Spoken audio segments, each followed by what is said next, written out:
Hello दोस्तों, स्वागत है आप सभी का फिर से एक नए वीडियो में और मैं मिठुन भाई। तो दोस्तों, आज की वीडियो में हम लोग बात करेंगे संस्कृत में जो आपका चैप्टर कर्णशस्य दानवीरता, उसमें से हम लोग 23 मोस्ट इंपॉर्टेंट ऑब्जेक्टिव क्वेश्चन को लेकर के आए हैं। और ये क्वेश्चन 23 क्वेश्चन एकदम इंपॉर्टेंट है और बोर्ड एग्जाम में लगातार पूछे जाने वाले प्रश्न में से ये सभी प्रश्न आ चुके हैं। तो अगर आप भी 2023 में एग्जाम देने जा रहे हो तो आप लोग इस वीडियो को एक बार पूरा देख लेना। और इस चैप्टर से 4 से 5 क्वेश्चन निश्चित रूप से हर एक साल बोर्ड एग्जाम में आते रहता है, तो काफी इंपॉर्टेंट होता है यह चैप्टर। और ज्यादा क्वेश्चन को भी नहीं करेंगे, सिर्फ 23 क्वेश्चन को देखेंगे और ये सभी क्वेश्चन एकदम निश्चित रूप से आपके पेपर में रहेगा तो रहेगा, 100% गारंटी के साथ बोलता हूं। अगर आपके पेपर में नहीं आए तो आप लोग आना फिर कभी और कमेंट बॉक्स में जरूर मुझे कुछ ना कुछ बोल के जाना अगर ये क्वेश्चन ना मिले तो। ठीक है, तो चलिए आप लोग अगर आ गए हो हमारे इस वीडियो में तो आप लोग वीडियो को पूरा जरूर देख के जाना, क्योंकि ये सभी क्वेश्चन एकदम भी आया है। तो देखिए, पहली क्वेश्चन हमारी जो बोली जा रही है ना, कर्णशस्य दानवीरता पाठ के रचनाकार कौन है यानी लेखक कौन है, तो नोट कर लीजिएगा भास है। तो ऑप्शन नंबर हमारा यहाँ पर ए हो जाएगा। आप चलिए अगली क्वेश्चन देखिए।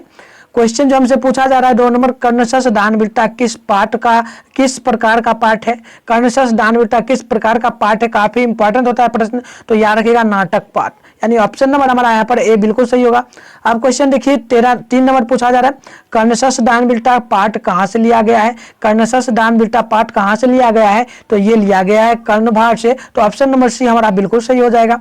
अब अगली क्वेश्चन हमसे यहाँ पर 4 नंबर पूछा जा रहा है, सूर्यपुत्र। सूर्यपुत्र किसे कहा जाता है सूर्यपुत्र, तो याद रखिएगा कर्ण को सूर्यपुत्र कहा जाता है, यानी ऑप्शन नंबर हमारा सी बिल्कुल सही हो जाएगा। सभी वीवीआई क्वेश्चन एक क्वेश्चन को आप लोग ध्यानपूर्वक देखते चलें और मैं आपको कहूंगा ध्यानपूर्वक पूरा देखें जिससे आपको याद ही हो जाए। अब क्वेश्चन है 5 नंबर, कर्ण किसको कवच और कुंडल दे देता है। कर्ण जो है ना किसको कवच और कुंडल दे देता है, तो नोट कर लीजिएगा वो दे देता है किसको, इंद्र को, इंद्र भगवान को, यानी ऑप्शन नंबर सी बिल्कुल सही हो जाएगा।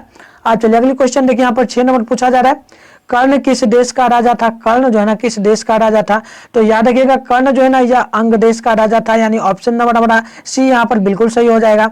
अब अगली क्वेश्चन है 7 नंबर। क्वेश्चन हमसे पूछा जा रहा है, कर्ण किसको नमस्कार करता है। कर्ण किसको नमस्कार करता है, तो चलिए ऑप्शन आपका यहाँ पर से शो हो रहा है, तो कर्ण किसको नमस्कार करता है, तो नोट कर लीजिएगा वो करते हैं इंद्र भगवान को नमस्कार, यानी ऑप्शन नंबर बी सी जो है ना बिल्कुल सही हो जाएगा हमारा यहाँ पर। अब क्वेश्चन 8 नंबर पूछा जा रहा है, कुंती पुत्र कौन था। कुंती पुत्र कौन था, तो कुंती पुत्र जो था ना वह कर्ण था, तो ऑप्शन नंबर यहाँ पर ए हमारा बिल्कुल सही हो जाएगा, आप लोग याद रखिएगा। अब क्वेश्चन यहाँ पर हमसे 9 नंबर पूछा जा रहा है, कर्ण किसके पक्ष में युद्ध करता था। कर्ण जो है ना किसके पक्ष में युद्ध करता था, तो याद रखिएगा वो करता था किसके पक्ष में, तो कौरवों के पक्ष में युद्ध करता था, यानी ऑप्शन नंबर यहाँ पर बी बिल्कुल सही हो जाएगा। अब अगली क्वेश्चन देखिए 10 नंबर पूछा जा रहा है, क्वेश्चन कह रहा है कर्णभार नामक नाटक के रचनाकार कौन है। कर्णभार नामक नाटक के रचनाकार कौन है, तो नोट कर लीजिएगा भास है रचनाकार, यानी ऑप्शन नंबर डी बिल्कुल सही हो जाएगा।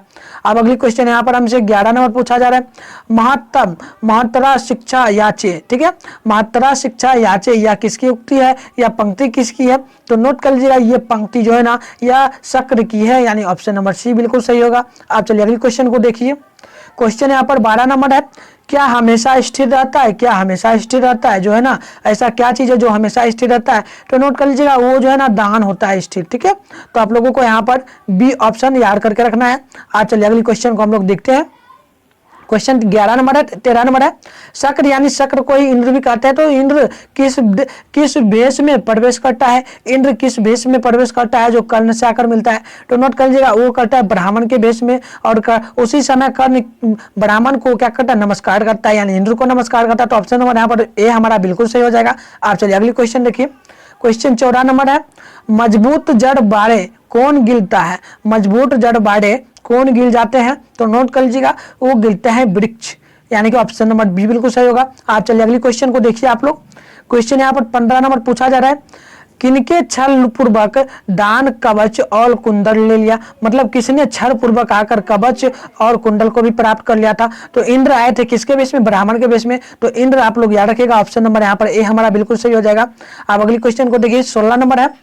क्वेश्चन हमारा यहाँ पर पूछा जा रहा है धमो ही यत्नो डैश गुना धार्यन्ते। ठीक है, यह श्लोक कहाँ से लिया गया है? यह श्लोक है धमो ही यंतो डैश गुना धार्यन्ते। यह श्लोक कहाँ से लिया गया है? तो ये लिया गया है कहाँ से? तो आपको नोट करके रखना है कर्णशश दानवीरता से, यानी कि ऑप्शन नंबर बी हमारा यहाँ पर बिल्कुल सही होगा। अब 17 नंबर क्वेश्चन हमसे पूछा जा रहा है देवता और असुरों द्वारा क्या भेदने योग्य नहीं है? असुरों और देवताओं द्वारा क्या भेदने योग्य नहीं है?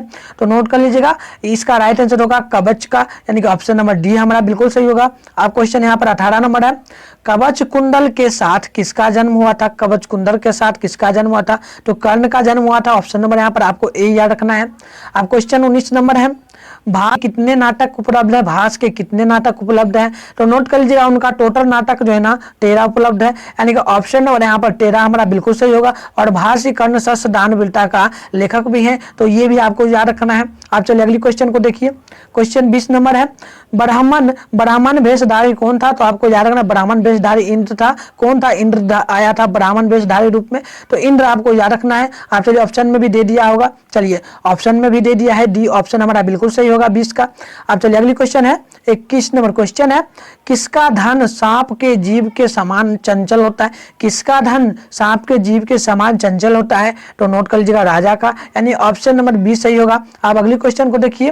क्वेश्चन यहाँ पर पूछा जा रहा है सर्वप्रथम कर्ण क्या देता है? सर्वप्रथम कर्ण क्या देता है? तो नोट कर लीजिएगा सर्वप्रथम कर्ण जो है ना गोहस शस्त्र देता है, यानी कि ऑप्शन नंबर डी बिल्कुल सही होगा। अब अगली क्वेश्चन यहाँ पर 23 नंबर पूछा जा रहा है समय आने पर किसका नाश होता है? समय आने पर किसका नाश होता है? तो नोट कर लीजिएगा समय आने पर जो है ना ये शिक्षा का भी नाश हो जाता है, शिक्षा का नाश होगा। समय आने पर शिक्षा दिया जा रहा है, सही बात है, शिक्षा का भी नाश हो जाता है। समय जब आता है तो शिक्षा का भी नाश होता है, यानी कि ऑप्शन नंबर बी हमारा यहाँ पर बिल्कुल सही हो जाएगा। तो चलिए आज की क्वेश्चन को यहीं पे हम लोग समाप्त करेंगे। और मैंने आपको टोटल 23 क्वेश्चन बताया हुआ है अभी की वीडियो में। ठीक है, मैंने आपको टोटल कितना क्वेश्चन अभी बताया है? तो 23 क्वेश्चन बताया है, और 23 क्वेश्चन में से ज्यादा तो नहीं बट 4 क्वेश्चन निश्चित रूप से आपके फाइनल बोर्ड एग्जाम में रहेगा तो रहेगा। आप इसे याद कर लो, चाहे तो नोट कर लो। और अगर आपको इसका नोट्स चाहिए, PDF चाहिए, तो इस नंबर पर आप लोग कॉन्टैक्ट भी कर सकते हो 60096968, ठीक है 98095, यानी कि 696 98 095 पर आप लोग कॉन्टैक्ट करके व्हाट्सएप पर ग्रुप आप लोग ज्वाइन कर लो। फिर आपको वहां पर इसका नोट्स भी मिल जाएगा, तो आप लोग ज्वाइन कर लेना। और हमारे चैनल पर नए हो तो चैनल को भी सब्सक्राइब करके बेल आइकन को ऑल पे प्रेस कर देना। और जाते जाते आप लोग वीडियो को लाइक करके एक अपना प्यारा सा कमेंट करके भी जरूर देना। तो चलिए मिलते हैं किसी और वीडियो के साथ, तब तक के लिए आप तमाम दोस्तों को जय हिंद, साथ में बाय बाय।